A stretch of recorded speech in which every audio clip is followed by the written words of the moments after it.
Hola, esta vez en la que quiera oír me acompaña Ezequiel Perecini, legislador del Frente de Izquierda y de los Trabajadores por Izquierda Socialista en Córdoba. ¿Cómo estás, Ezequiel? Muy bien, muy bien. Bueno, Muchísimas gracias por charlar. se demoró esta entrevista. Sí, Sos el último que me quedaba de entrevistar de los dirigentes principales del Frente de Izquierda en Córdoba, pero bueno, todo llega. todo llega así, nos hemos gente cruzado y tenemos muchísimas actividades y muchas veces nos hemos encontrado distintas acciones, marchas, concentraciones, reuniones.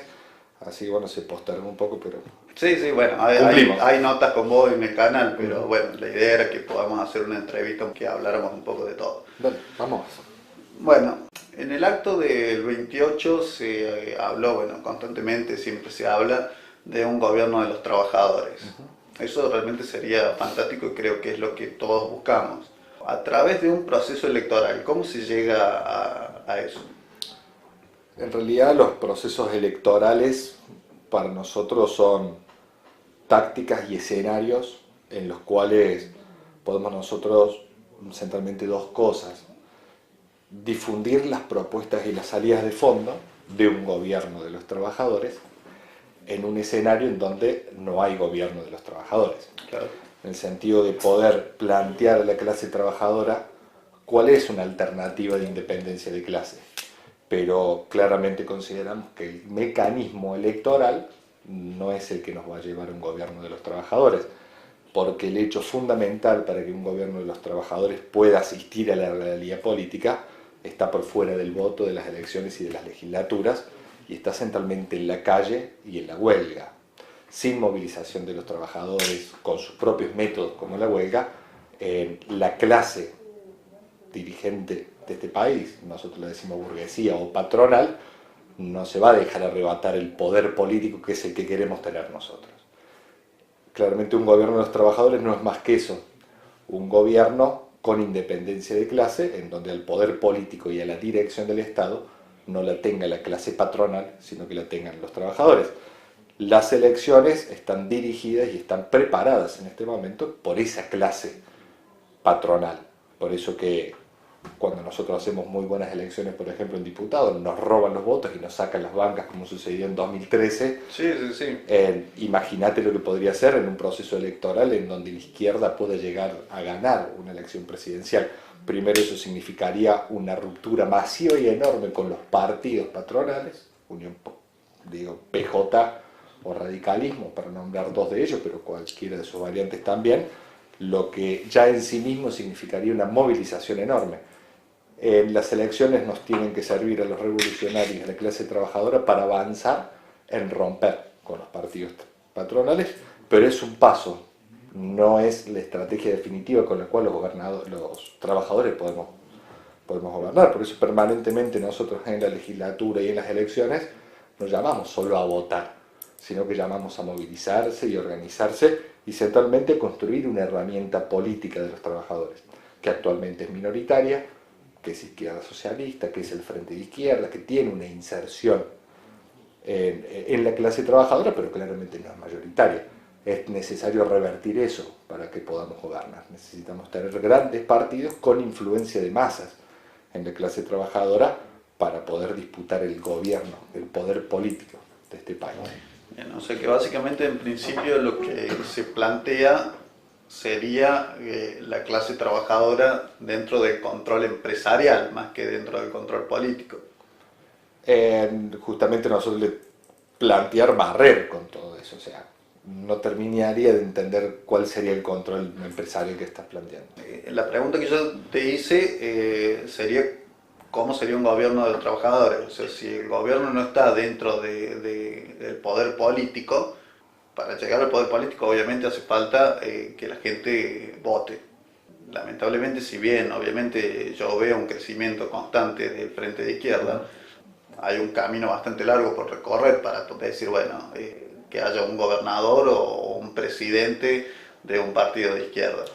Nosotros, en nuestro programa, nosotros tenemos un programa político que avanza con el rompimiento total con la clase empresarial, con los patrones. claramente ese proceso político tiene que estar montado en una gran movilización. Nosotros planteamos, por ejemplo, prohibir los despidos y las suspensiones. Todos los empresarios dicen que eso es imposible, que es inconstitucional.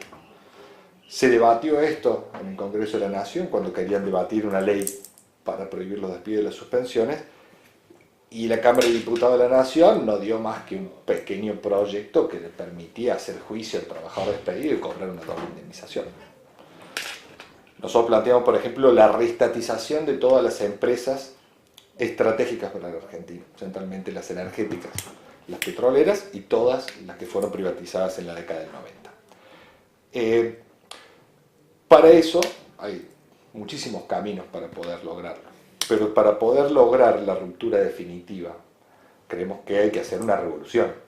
Nosotros no somos una corriente del frente de izquierda con la cual solo nos contentamos con tener diputados o con sacar una gran cantidad de votos. Creemos que el mecanismo verdadero por el cual la clase trabajadora va a poder gobernar este país es a través de una revolución. Una parte serán las elecciones, pero otras claramente serán las luchas en la calle con sus métodos y con sus huelgas, porque no alcanza con que voten. Realmente veríamos utópico, por ejemplo, que la mayoría de los trabajadores de este país, los amplios sectores populares, votaran mayoritariamente al frente de izquierda, por ejemplo, en este caso, y la burguesía no haga nada. No nos permitirían en su régimen gobernar. Por eso necesitamos plantear otro régimen, que es el de los gobiernos de los trabajadores. El gobierno de los trabajadores es, en principio, la expropiación de los grandes empresarios, el control total del Estado de los medios de producción y con una amplia democracia obrera, en donde sean los trabajadores los que elijan directamente a sus representantes. Eso es incompatible con los intereses de los grandes empresarios que gobiernan el día de hoy. Por eso es una lucha y una tarea permanente que no termina en las elecciones. Nosotros llamamos a los trabajadores a luchar todo el año y que realmente a veces las elecciones terminan siendo una estafa, porque la mayoría de los trabajadores vota alternativas que después terminan gobernando y legislando en contra de sus intereses. El verdadero camino por el cual la clase trabajadora va a mejorar sus condiciones van a ser la movilización, la huelga, la lucha en las calles, siempre en unidad con otros sectores que salen a pelear. ¿Cuál sería el perfil de la persona que vota al frente de izquierda? Creemos que los votantes del frente de izquierda son un sector muy golpeado por la crisis económica y es un sector muy descontento con los políticos patronales, en el sentido que ha hecho una experiencia. El frente de izquierda viene a capitalizar en las elecciones un proceso de ruptura muy grande, centralmente con el kirchnerismo. El frente de izquierda se presenta en el escenario político en 2011, por donde por primera vez hay unidad de la izquierda, después de mucho tiempo. Entonces, es un sector que esperaba que el kirchnerismo cambie la realidad del país. Eso no fue así. Y la puesta en escena de una alternativa de unidad de tres partidos, cosa que se nos venía reclamando hace muchísimo, lo hizo tener una potencia enorme, junto con un programa político de independencia de clase y con salidas de fondo. Claramente ninguna de las propuestas de nuestro programa político la levanta otro partido patronal. Nadie dice, nosotros queremos una Argentina en donde no haya ningún salario bajo el nivel de la pobreza. Y nosotros no lo prometemos, sino que tenemos un programa político para poder conseguir esa Argentina distinta. Es que es totalmente lógico, Ezequiel. O sea, obviamente que se puede. Obviamente que se puede. O sea, yo, como te digo, estoy con un proyecto, en su momento lo hablé con Salas y con Liliana, todavía ni siquiera estaba en miras de este canal, fue por el 2012, 2013, y sin estar en política, básicamente lo que planteo es lo mismo. Es lo mismo. Y si no se pudo llevar a cabo ese proyecto todavía, porque no soy de las personas que se dan por vencidas, creo que al igual que ustedes, hay que luchar para conseguir los objetivos, es justamente por eso, es justamente por las trabas que me pusieron los partidos políticos que están en el poder y por las trabas que te ponen las empresas para poder desarrollar una estructura de ese tipo. Obviamente que se puede. Yo estoy totalmente convencido, no tiene por qué haber pobres, no tiene por qué haber gente desempleada. No tiene por qué, no existe. No existe ningún argumento y todas las instituciones nos han instalado de que en realidad pobres existieron siempre o que es imposible o que es utópico el planteo del socialismo. Eso está instalado bastante en la clase trabajadora, centralmente por ahí por mucho miedo. O sea, me quedo con lo que tengo porque puedo perder todo. Pero yo creo que el votante del Frente de Izquierda ha visto que sus luchas cotidianas que da en cada uno de los lugares de trabajo, del enfrentamiento con la patronal, tiene una expresión política. Y también, lo que te decía antes, del programa, de la independencia, de las salidas de fondo, también hay un balance hecho de muchos años de la izquierda, particularmente en Córdoba, o sea, 10 años de trayectoria, Liliano Olivero en la legislatura, los trabajadores nos han tomado el pulso y nos han visto que tenemos una coherencia, que defendemos nuestro programa político y que no nos vendemos. Porque todas las otras opciones se han vendido y se han terminado acomodando con el gobierno de la provincia de Córdoba o con el gobierno de turno. Es así, por ejemplo, que un sector, hace 15 días, un sector del kirchnerismo vuelve a Unión por Córdoba abajo del brazo de Vigo, ¿sí? O en la legislatura de Córdoba los que se cambian de banca. Ya van 2 del Frente para la Victoria de Córdoba Podemos y una del Frente Cívico que se pasa de bando y se pasa a Unión por Córdoba. De los partidos que también se llaman de izquierda, el MST transó con Juez en su momento. O sea. Claramente, entonces, ¿cuál es la alternativa para los trabajadores? O sea, por eso nosotros decimos que hay esa centroizquierda es un atajo que no lleva a ningún lado más que a las oficinas del gobernador. Nosotros repudiamos mucho ese accionar del MST, que es un partido que se dice de izquierda, que generó mucha confusión porque llamaba a votar al juez. Y en las listas del juez, por ejemplo, estaban diputados que después se votaron en contra del matrimonio igualitario, o directamente empresarios grandes, que representan a los industriales de la provincia de Córdoba. Entonces, con ellos no hay ninguna salida. Nosotros no queremos tener legisladores a cualquier costa. Queremos sembrar en la realidad de la lucha de clases de la Argentina que haya una alternativa política para gobernar. Y no podemos gobernar con los jueces, con los Schiaretti, con los de la Sota, con los Aguar, con los Mestres. Porque siempre que ellos ya han gobernado y vienen gobernando en nuestro país desde hace muchísimo tiempo, lo hacen en contra de los trabajadores porque representan los intereses de clase del otro sector de la sociedad. En este caso de la clase patronal.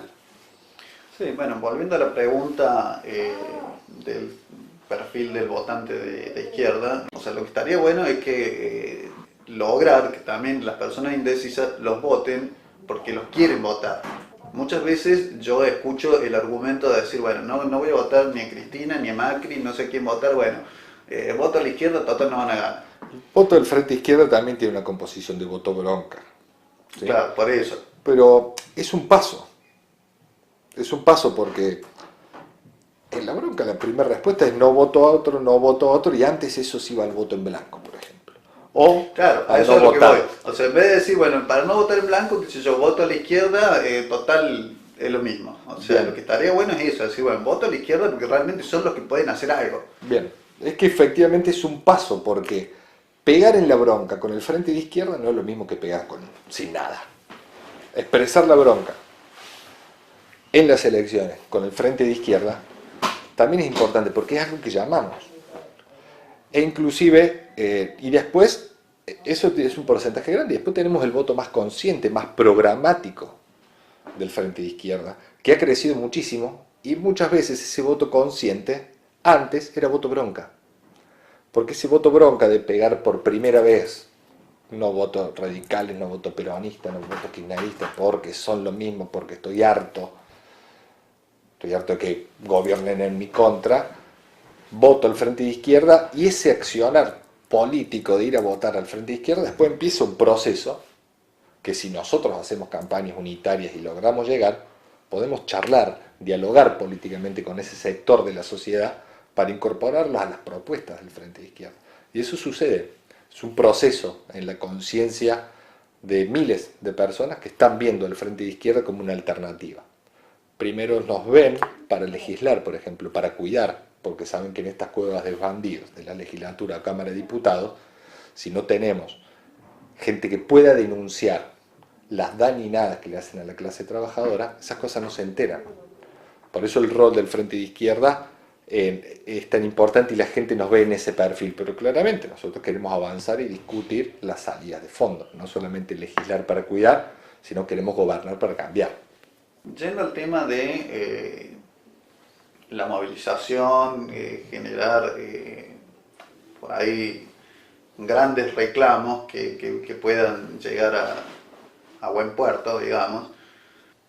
Y también haciendo una relación con bueno, muchas de las cosas que por ahí se ven a través de la militancia o de sectores de izquierda, principalmente en las redes sociales, como el tema de la reivindicación constantemente de las revoluciones que hubo en Europa. Hoy en día, ¿se cuenta con la posibilidad de hacer algo de ese tipo? O sea, porque es como que uno es como que ve que hay más miedo que en esa época. Creo que el fin de semana hubo una posibilidad, pero inmejorable para ir a presionar al gobierno. Yo hubiera puesto a toda la gente que tengo y que no metan ningún auto de rally, soy fanático del rally, al sector de la Casa de Gobierno hasta que no me den una respuesta sobre algo que estoy planteando.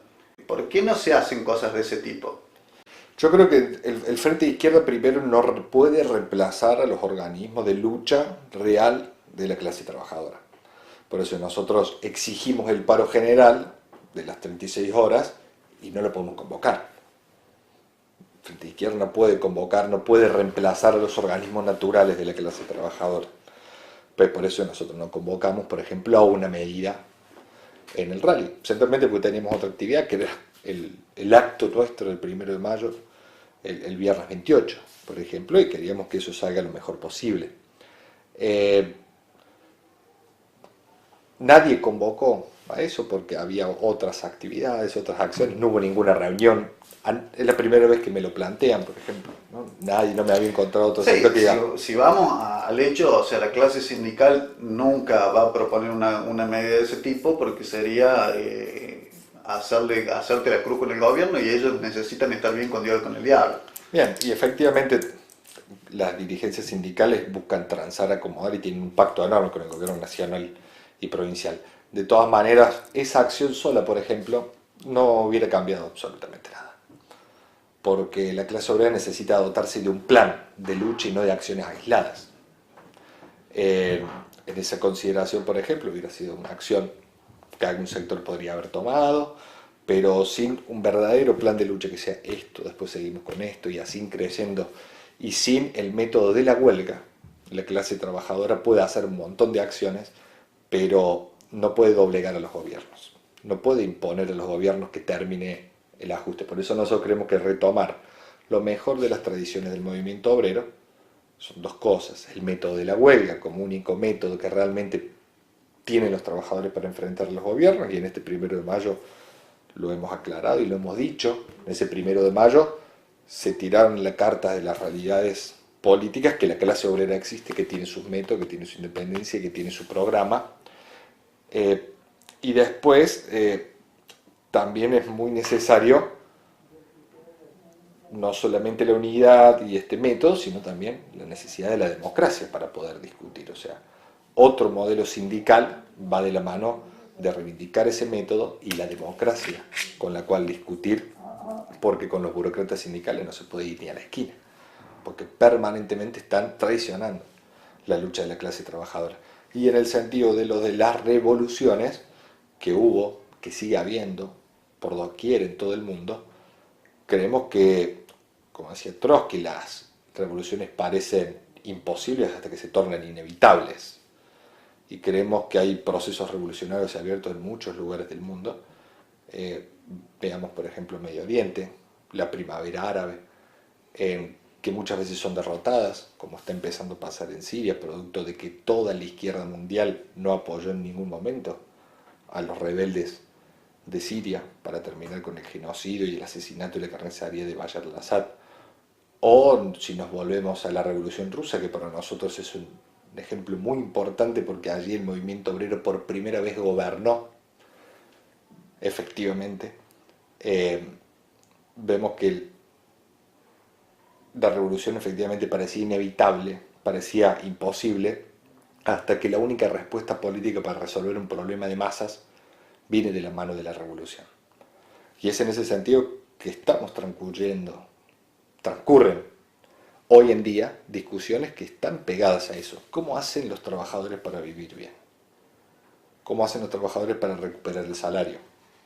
¿Cómo hacen las mujeres para terminar con el patriarcado y el machismo? Y volvemos a insistir que la única forma es liquidar a la clase empresarial, a la burguesía, que es la que termina gobernando en todos los lugares del mundo y aplicando los mismos planes de ajuste. Es en ese sentido que las revoluciones hay en curso y que efectivamente van a suceder. El punto está en la necesidad de construir una herramienta que pueda dirigir ese proceso. Argentina pasó por un 2001 y eso fue un proceso revolucionario que terminó ahorcado, producto del PJ que se pudo recomponer, pero centralmente también por la inexistencia de un partido revolucionario que tenga influencia de masas. Es por eso que permanentemente queremos construir nuestras organizaciones revolucionarias, para que cuando sea necesario, cuando el pueblo diga que se vayan todos, en vez de que se vayan todos, tengan elementos políticos para gobernar. Sí, yo eso lo entiendo, pero yo lo que voy es que por ahí está bien, vos me decís hacer una acción como esa hubiera sido una acción aislada. Obviamente, si uno lo hace un día para el otro sería una acción aislada, pero si uno lo hace programándolo sería una acción muy fuerte, no solamente en ese sentido, sino por ejemplo, qué sé yo, en enero.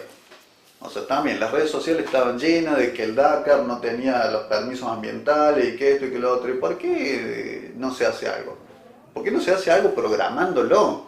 El Dakar lo están prohibiendo, lo están sacando de todos los países. Nosotros somos los únicos giles que le estamos permitiendo que vengan acá los nenes europeos a destruir todo. Porque el Dakar no es el rally.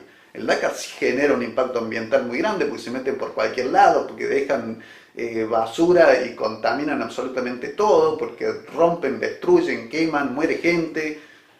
Entonces, ¿por qué lo permitimos? O sea, a eso es lo que yo No ha voy a habido hacer. organización que tome la tarea de convocar a eso, hasta el momento, pero sí convocan a otra. Yo creo que, por ejemplo, en enero, mientras se estaba desarrollando eso, el Dakar, en Punilla se estaba desarrollando una convocatoria enorme por en defensa de la ley de bosques. Digo que Seguro, donde no también está bien. hay otros procesos que están incubando nuevas direcciones y que efectivamente en algún momento se podrá convocar a alguna acción de ese tipo. Porque claramente hay mucha bronca y efectivamente faltan por ahí acciones para realizar. Una puede ser el rally, puede ser lo del Dakar, pero yo insisto que el centro político no está ubicado ni en el rally ni en el Dakar. Está en el ajuste que aplica el gobierno sobre el movimiento obrero, y es ahí donde tajantemente el gobierno puede ser derrotado en su plan. Por eso digo que hubiera sido aislado, porque no hubiera ido acorde a las intenciones reales del movimiento obrero, porque no se lo plantea el movimiento obrero, por eso no sucede. No hay corriente del movimiento obrero. No, bueno, pero tiene relación, Ezequiel. O sea, tiene relación en el sentido de que son eventos. Sí, o sea, yo lo veo con relación en el sentido de que si uno lo hiciera de manera programada esas cosas, o sea, te doy esos ejemplos porque son eventos mundiales que se generan en Argentina. O sea, yo te digo las relaciones que yo le veo. O sea, primero, los millones que se invierten, que lo pone la gente. Sí. Lo pone la gente. En el Dakar es una brutalidad. O sea, básicamente se le paga, se le pone a la policía, se le pone en aviones, se le pone en helicópteros, se le pone todo a disposición de una empresa francesa. Es lo mismo que hizo el gobierno a través del bloque de Unión por Córdoba y la posición de Cambiemos con los convenios. Sentido hasta la necesidad de explicarlo. Podemos usarlo del Dakar. Efectivamente. Dame un segundo que así te cierro cuál es mi idea. Yo a lo que voy es que si uno hiciera ese tipo de acciones en ese tipo de ámbitos, yo creo que sería favorable también, porque estamos hablando de que para que realmente haya un cambio, el cambio no tiene que ser en Córdoba, el cambio no tiene que ser en Argentina, el cambio tiene que ser globalizado para que las cosas cambien. Efectivamente. Y si uno hiciera una acción realmente fuerte en uno de esos eventos, la van a ver en todo el mundo y eso sería muy motivador. En un momento, hace varios años, lo hicieron en Australia. Y la noticia dio la vuelta al mundo. O sea, no es algo que se quedó en Australia o en Perth. Y le sacaron el rally de Perth. Está bien, no lograron que se lleven el rally a Australia, pero se lo llevaron a Sydney, o sea, miles de kilómetros más allá. En Perth no meté los autos nunca más. O sea, a eso es a lo que yo voy. Si hubiera organizaciones que estén peleando en contra del rally de manera objetiva, hubiera habido esa convocatoria. Hasta el momento no existe entonces esa convocatoria, y yo creo que hay acciones mundiales que tienen mucha más relevancia e impactan muchísimo más, que fue el paro internacional de mujeres, fue el paro general del 7, fue la marcha federal, fue fue la marcha de 40.000 personas por lo de Bosque, en el sentido de que puede ser que hubiera sido una medida con la cual las organizaciones podríamos haber mostrado la bronca y la denuncia con el gobierno, pero que no haya sido esa no significa que existan otras miles que las reemplazan y cumplen ese rol y que dan la vuelta al mundo y que impactan y golpean profundamente a los gobiernos y que son tan o cual más efectivas que esa medida. Si esa medida es parte de una gran movilización, hubiera sido fenomenal, lo hubiéramos hecho, lo hubiéramos convocado y hubiéramos ido, no hay ningún problema. Pero al no existir organismo real que lo convoque, no significa que no haya ganas de salir a pelear, y de manera inclusive más dura, porque los trabajadores de Santa Cruz se comieron la cagada de palo del gobierno por ir a la casa de la responsable política. Los trabajadores de la salud, docentes que quisieron poner una carpa para denunciar la situación en el Congreso, se comieron la cagada de palo. Digo, el accionar político está siendo muy avanzado y hay veces que se radicaliza. Y una acción podría haber sido esa, pero hay muchísimas otras más que cumplen ese rol. Bueno, y respecto al tema del consumo, del tipo de productos, más allá de que el capitalismo está detrás de todo, más allá de que en las empresas ultracapitalistas las personas que producen son obreros, pero realmente yo desde mi visión considero de que hay una diferencia bastante grande entre consumir productos, por ejemplo, como Coca-Cola, como McDonald's, a consumir otro tipo de productos. No, yo no veo que haya ninguna diferencia. ¿Por qué? Salvo productos agroecológicos que son mucho más sanos para el organismo, pero políticamente no tienen ningún impacto. Hay grandes revolucionarios que toman Coca-Cola y hay grandes revolucionarios que pueden ir a comer a McDonald's. Hemos hecho reuniones para organizar listas opositoras en McDonald's. Y hay grandes contrarrevolucionarios en este mundo que dicen no tomar Coca-Cola. El eje no está ahí. Para mí no tiene ningún impacto en la política. Bueno, pero ¿cómo se hace, por ejemplo, para que los trabajadores tomaran el control, por ejemplo, de una empresa como Coca-Cola o como Volkswagen? A través del camino de la revolución socialista, porque para eso hay que gobernar. No se puede tomar el control de una fábrica transnacional sin el poder político y sin dirigir al Estado. Bueno, que el Estado, porque a donde empezamos. Es porque efectivamente la única salida a todos los problemas es un gobierno de los trabajadores y la revolución socialista. Todo el resto son caminos que terminan a medio estar. ¿Por qué? Porque para resolver que los trabajadores pueden controlar Volkswagen, regular su producción, regular los salarios y todo lo que significa dirigir una planta, lo único que hay que hacer es echar a los patrones. Porque los trabajadores están todo el día, pasan jornadas extenuantes adentro de las plantas. Son los que hacen andar las máquinas, la producción. Para poder dirigirla hay que echar a los patrones y reemplazarlos por una dirección del Estado, junto a los trabajadores. Y el único que puede expropiar es el Estado. Por eso nosotros queremos gobernar para, a través de ese mecanismo, expropiar, y lo decimos claramente, sin ningún tipo de indemnización, como proponíamos para YPF, a las grandes transnacionales. Y los trabajadores de Volkswagen usan el auto Volkswagen, y los trabajadores de Coca-Cola, que fueron despedidos, 3 trabajadores de Coca-Cola, fueron despedidos por esa transnacional. Y los trabajadores pueden consumir Coca-Cola y no hay ningún problema. El gobierno puede no tomar Coca-Cola y es el gobierno responsable del despido de esos 3 compañeros que hasta el día de hoy no les permiten el ingreso a la planta. Sentido que, vuelvo a insistir, la lucha de clase va más allá del consumo de lo que consuma cada uno, sino que es una posición política e ideológica en la que define su ubicación en la lucha de clases. Primero, de qué clase está uno, si es de la clase trabajadora o es de la clase parásita empresarial que no trabaja y vive a costa del trabajo ajeno. Primero y fundamental, en qué lado se ubica cada uno en la lucha de clases, y por lo tanto lo que consume me parece que no es de esa manera. Hay un problema que el imperialismo sí nos está haciendo consumir productos alimenticios de muy mala calidad. Por eso que hay desnutrición. Generan desastres ambientales en un montón de partes del mundo. Pero eso no depende de qué consumo haya o no. O sea, porque las mercancías se introducen y se consumen. Los trabajadores no podemos elegir qué consumir. Claro, pero yo lo que considero es que uno le está dando poder. O sea, vos, por ejemplo, en el acto del 28 hablaste de 8 empresas que básicamente son los que manejan el mundo. 8 empresas que tienen la riqueza de 36.000 millones de personas. Te digo, yo tengo vídeos y tengo cosas escritas desde hace años también sobre ese tema. No puedo dejar de pensar, si continúan consumiendo sus productos de forma masiva, no le veo una salida. O sea, no le veo pero una la salida tampoco es dejar de consumir los productos. Sí, yo creo que también hay una cuestión bastante grande de concientización de la gente. O sea, yo creo que también, o sea, hay muchos lugares por donde hay que trabajar las cosas. Ahora, volviendo a lo que vos nombraste del paro internacional de mujeres. Estuvo bien, pero yo sinceramente desde mi óptica no veo que eso genere ningún impacto ni ningún resultado.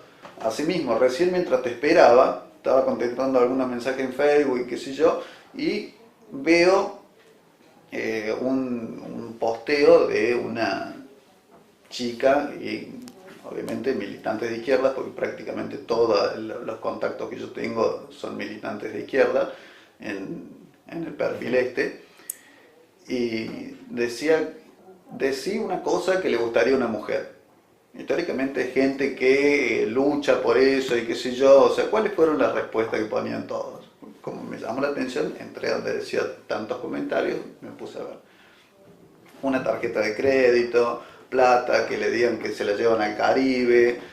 Si no hay un cambio de conciencia, no puede haber... Entonces, ¿qué provocó la movilización enorme en más de 50 países del mundo si no hay un cambio de conciencia?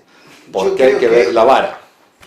Porque si a mí me parece un error sistemático que tiene un sector de la sociedad en evaluar la realidad política por las redes sociales. Que no es solamente por las redes sociales, o sea, no digo porque el ejemplo me parece, lo descartaría por evaluar la conciencia del movimiento de mujeres a través de un posteo de redes sociales. Vuelvo a insistir que hay que evaluar todo y siempre... Yo te planteo un ejemplo concreto que me sucedió recién mientras estaba acá. Pero mientras vos estabas esperando... Lo abordo por un montón de lugares. Yo creo que también hay una cuestión bastante de que lamentablemente se ha puesto como de moda esto, y no debería ser así, porque no es algo para que sea una moda. Y por eso justamente planteo acciones como la que planteé, en la que participó Liliana Olivero, y conversamos con una fiscal del Estado que es una de las más importantes en España y una de las personas que más está haciendo por la violencia de género, y justamente Gracia también te lo dice. No se ven avances, lamentablemente no se ven avances, de hecho se ven retrocesos. Constantemente se ven retrocesos sociales, que entonces a la vista está de que no hay realmente una conciencia, de que una cosa es lo que se dice y por ahí otra cosa es lo que se hace, y eso realmente es bastante perjudicial. A mí, bien, comprendo tu posición, creo que la de mucha gente también, lo que está diciendo. Para mí, yo festejo que un sector lo vea como moda, porque significa que en miles y miles de mujeres ha aprendido la consigna del movimiento de mujeres que antes no aprendía. Que las mujeres empiezan a organizarse, empiezan a rechazar el machismo, lo empiezan a rechazar, que generan movilizaciones independientes de los hombres, que le imponen en algunos sindicatos la necesidad de parar, que generan discusiones políticas enormes, que se defienden entre ellas, y me parece que el cambio no es cultural, sino que el cambio es político. Y las cosas no cambian porque los gobiernos son los principales machistas, misóginos y patriarcales. Es por eso que las cosas no cambian. Pero gracias a la movilización se abre la posibilidad de que las cosas cambien. Porque efectivamente van a ser solo las mujeres las que van a imponer su liberación del machismo. Si vamos a lo que vos decís, obviamente es mejor que haya una movilización en 50 países que no haya. Por más de que yo creo que debería hacerse más y que realmente las cosas deberían ser todos los días y no una vez cuando se hace una movilización. Claramente, el problema es sostener una movilización, concentración ahí, por ejemplo, todos los días, es políticamente incorrecto, o sea, vamos a marchar todos los días. No me refiero a que haya marchas todos los días, sino a la actitud diaria. Pero yo creo que la actitud diaria está, o sea, falta conocer y allegarse al movimiento de mujeres para pegarse bien y poder tomar todas las tareas. Hoy yo me demoré en la entrevista porque estamos organizando la presentación de una denuncia en el Polo de la Mujer por un acosador sistemático. Mientras estábamos llegando, una de las trabajadoras del Ministerio de Desarrollo Social nos manda la foto de que una mujer desapareció y hace desde el sábado que no vuelve a su casa. Y las mujeres se están organizando para encontrarla porque la policía no hace nada, porque es cómplice de las redes de trata. Entonces, todas esas respuestas las están dando las mujeres todos los días. Todos los días las mujeres están respondiendo a situaciones de violencia. Lo que falta hacer es a los gobiernos, que no otorgan un plan integral, que votan una ley, pero no le dan plata. Hoy el gobierno de Macri pone 4 pesos por 18 centavos por mujer. Sí, esa es la inversión y la ubicación que los gobiernos le dan al problema de la mujer. Entonces los cambios tienen que ser a nivel de gobierno, que cambie el gobierno. Y eso las mujeres lo están viendo. Porque con uno o con otro la situación de las mujeres va a seguir siendo, porque aprovechan los gobiernos y la clase capitalista, aprovecha la opresión de la mujer para ganar más dinero. Por eso que la mujer cobra 30% menos que lo que cobra el hombre, a nivel global de plata en salario. Y bueno. O sea que yo soy mucho más optimista que vos, Fede. Mucho más. No es que yo no sea optimista. Yo, pasa que, como te digo, yo no soy político. Yo por ahí lo veo desde afuera. Y si bien, obviamente, a nivel ideológico lo que buscamos es lo mismo, el resultado que uno busca es el mismo, pero yo por ahí, te digo la verdad, no termino de comprender cierta forma de accionar, o sea, no lo termino de comprender, o sea, por ahí yo creo que el accionar debería ser de otra manera. No quiere decir que yo no sea optimista, o sea, yo soy totalmente optimista, como te dije hace un rato, y estoy totalmente seguro que las cosas tienen que cambiar. Por ahí sí, quizás, bueno, yo soy más grande que vos y uno ve que el tiempo pasa y decir, bueno, realmente hay que encontrar la manera para que las cosas cambien rápido, porque si no, no lo vamos a ver ni nosotros, ni nuestros hijos, ni el planeta mismo, porque la destrucción a nivel ecológico avanza a pasos agigantados. Esa es la militancia de todos los días. Para cambiar el mundo hay que levantarse a la mañana, ir a laburar y entre laburo y laburo tratar de organizar alguna lucha, de tratar de dialogar con un luchador para que esa lucha triunfe, de ir a alguna reunión con las mujeres para organizar el próximo Ni Una Menos, y que sean muchas más en las calles, o ir a una movilización, un convocatorio, un corte de ruta, luchas hay todos los días. Sí, seguro. Todos los días en Córdoba lo vemos permanentemente atrás de una movilización, de una acción, de una asamblea. Entonces, acompañar esas luchas para que triunfen es el mecanismo por el cual en algún momento podemos discutir cambiar la realidad total, que insisto que es a través de un... Yo lo que también considero es que por ahí el cambio hay que atacar un conjunto. O sea, yo creo que es los gobiernos, las corporaciones y los medios de comunicación. Son los tres juntos que actúan totalmente apiñados por un mismo objetivo y tienen una influencia masiva son los que realmente mueven las masas hoy en día en prácticamente todo el mundo, a los que la gente les cree, porque uno ve en gran parte de la sociedad que toda la basofia que plantean los medios capitalistas es como que para ellos es palabra santa. Ni siquiera sé los nombres porque yo no lo veo, pero si el conductor de TN o tal periodista de TN o de Canal 13 dijo tal cosa, es eso. Es eso. Vos lo ves en el último paro, en el paro del 6 de abril. En muchos sectores que uno por ahí se relaciona, teóricamente la izquierda iba a salir a destrozar Córdoba. Y vos decís, pero ¿de dónde estás hablando? Efectivamente, los medios masivos de comunicación se han convertido en aparatos ideológicos del Estado. Se han convertido en una institución más para diseminar falsas conciencias y centralmente mentiras. Son los aparatos que efectivamente confunden al movimiento de masas, y si no, no podemos explicar cómo miles de trabajadores votan al PJ sin ese fenómeno. Es efectivamente no solamente los medios de comunicación, es la iglesia, es la escuela, son todos los aparatos que utilizan para dirigir a las masas políticamente. Los medios de comunicación son agencias de propaganda de los gobiernos de turno o de los distintos sectores de la clase dominante. Por eso que nosotros necesitamos armar nuestra propia información, nuestros propios periódicos, nuestras propias reuniones, porque no podemos confiar en que los medios masivos de comunicación sean los que van a difundir nuestras luchas o cómo ganarlas. Buscan ocultarlas de manera permanente. Salvo cuando hay grandes acciones del movimiento de masa que ya no la pueden ocultar, pero inclusive lo quieren hacer. O sea, el EB3 llegó a decir que era un grupito de locos, una marcha con 10.000 personas por el bosque. Sí, aparte tergiversan absolutamente todo.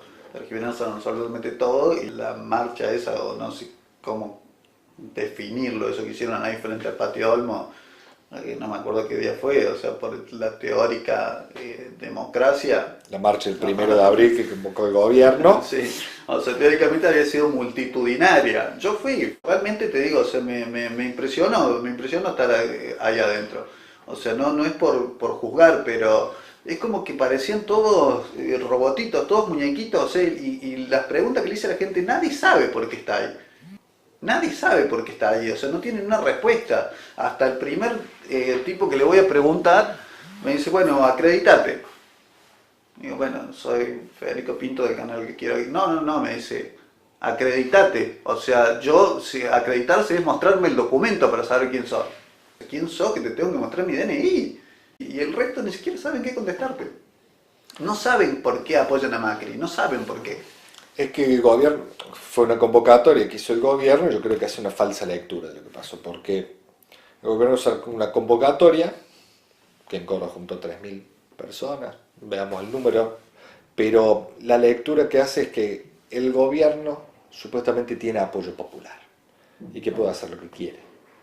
Y eso puede ser realmente muy peligroso para el gobierno, porque el gobierno no tiene apoyo popular, está teniendo cada vez más desprestigio, y esas movilizaciones no se compararon ni con las movilizaciones del paro general, contundentísimo, que golpeó mucho al gobierno, ni con la marcha de Bosques, ni con la marcha federal a Plaza de Mayo de los docentes. Ninguna de las movilizaciones que hizo el movimiento de masas en contra del gobierno, todas ellas fueron mucho más grandes que la convocatoria que le ha hecho.